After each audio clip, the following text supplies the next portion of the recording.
If you do not have any drawing experience at all and you're really focusing more on photography or graphic shapes as graphic design, or you just your drawing skills are just not there and you don't want to draw on paper, we're going to talk about creating digital line and tracing your photo collage digitally.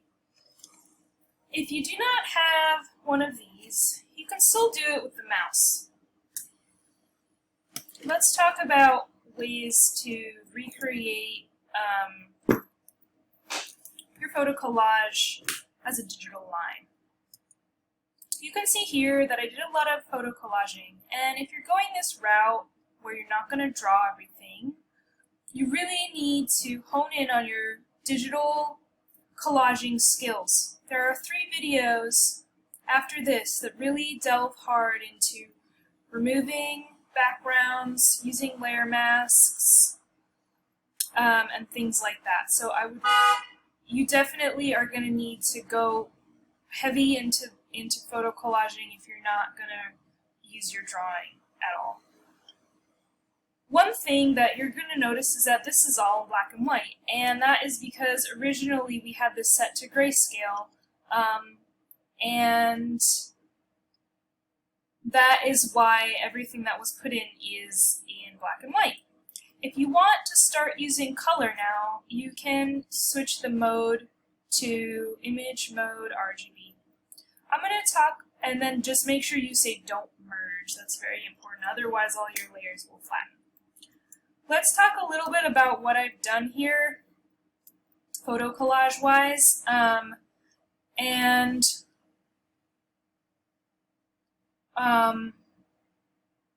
how that I use the thumbnail and put in photos on top of that.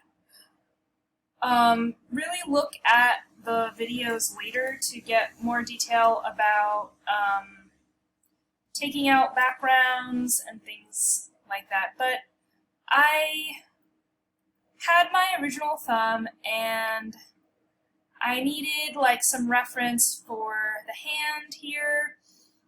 This is a teapot. This was the original teapot that the hand was holding. I didn't like that style, so I found a teapot that I like.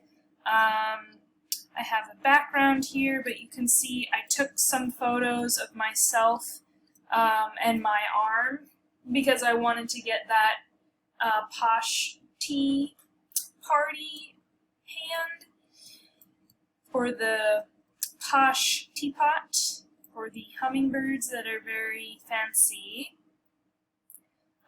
So I compound this arm with that arm with this hand, right? And the hummingbird body. Once you get all your photo collage the way you want it to be, I have cakes for the sweet here, and some of them are set to multiply so we can see through. Let's organize this a little bit. We're going to use, I'm going to click here and go to the bottom of this mass and press Shift and click. You can also do a Command or Control click to select multiple layers. And we're going to take all this stuff and I'm going to click the folder icon, and that's going to put all those things that were selected into this folder. Now I can hide and show this as a template, and let's call this folder template. We're going to make a new layer by clicking on the new layer button, and this is what I'm going to use to draw on digitally. I'm going to use the brush tool, which is B. Don't get confused with this. It looks like a brush, but really it's the quick selection tool. So if you can't find the brush tool, just press B, which is the shortcut key for brush. You can make your brush size bigger or smaller with the bracket keys. Left bracket key, right bracket key, and you can also come up here and change the size over there. I like to use the bracket keys because then I don't have to futz with this thing. Let's look at the hardness. I want to use a brush that's hard to begin with because it's going to give me a cleaner line. If I use an airbrush to do all my line work, it's going to be hard to select later because it has that fuzzy line. So make sure that you're using just a regular brush and that it has hardness 100. Press enter. If these are strange colors in here, just press D. Remember D for default colors. That's what we use when we use the layer mask. So I'm working on a new layer. Let's call this line work. It's very important that you do all your line work on this layer, not in your template, not on top of any other layer. I'm going to click on this template folder and I'm going to lock it. You can lock and unlock by just clicking on the lock and unlock. That way I don't accidentally draw in there. So this is pretty easy, and I'm using a tablet, which makes it a lot simpler. One thing I'm going to do, let's unlock this, and I'm going to set this opacity down. That way I can still see it, and it's like I'm tracing. I can still see it, but I don't get confused with the line that's in the photo collage and the line that I'm creating. If you press R, which is here, it is the rotate view. This allows you, and I'm using the space bar, the hand tool, to move around. R allows you to move the canvas, and I find this really helpful if I am using the brush tool and I want to get like some good motion lines. If you press escape on your keyboard, whatever you did here, it's gonna get rid of that. So you can just go through and kind of trace what you have. This is nice because you can decide whether or not you want to actually keep what you did in the photo collage. And I'm going to show you, okay, up until now I've been using the Wacom tablet. Now I'm going to switch to a mouse just to show you that it is actually possible to do drawing with the mouse. It's definitely not as easy as a Wacom tablet, which is why I suggest that if you're not going to draw for this project, and or definitely if you're serious about graphic imaging, digital imaging, to definitely get a Wacom tablet. So you can see I can still make line work with the mouse, right? One thing that's really helpful for making straight lines, I'm going to click one time, just click, make a dot, go to the end of the line, say this is the top of the line, this is the bottom. I'm going to go down here, move my mouse there, press shift, hold shift, don't let go, click on the mouse, and it makes a straight line. This is really helpful not only for the brush tool, but also for the eraser tool. Let's talk about some erasing. I'm going to get the eraser tool, and I'm going, which is E, shortcut key E. Let's look at making a clean erase versus, which is because it's hardness 100, an airbrush erase, hardness 0. Now if I go, the erase is a little, there's a gradient there. So make sure that you're erasing the way that you want to. If you want a clean break, make sure that you have hardness set to 100. Alright, so, you know, you can just go through this and really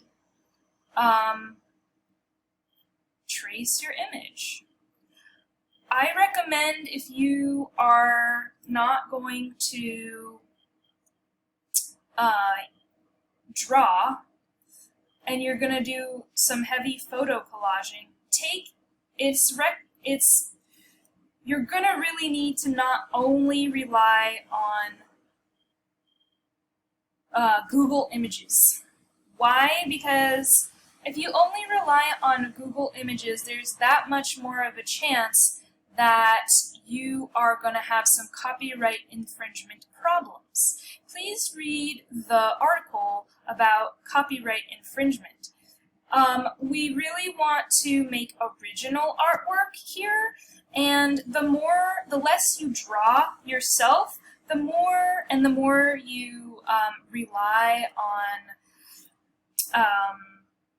photo collaging, the more in danger you are of creating art that is not your own.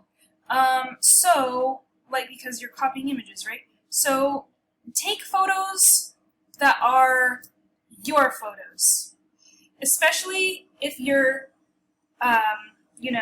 if you're not going to rely on drawing, you need to rely on photography, which means that you need to take your own photos. Take reference photos.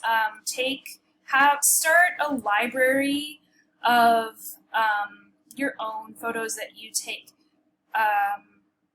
You can take pictures of yourself.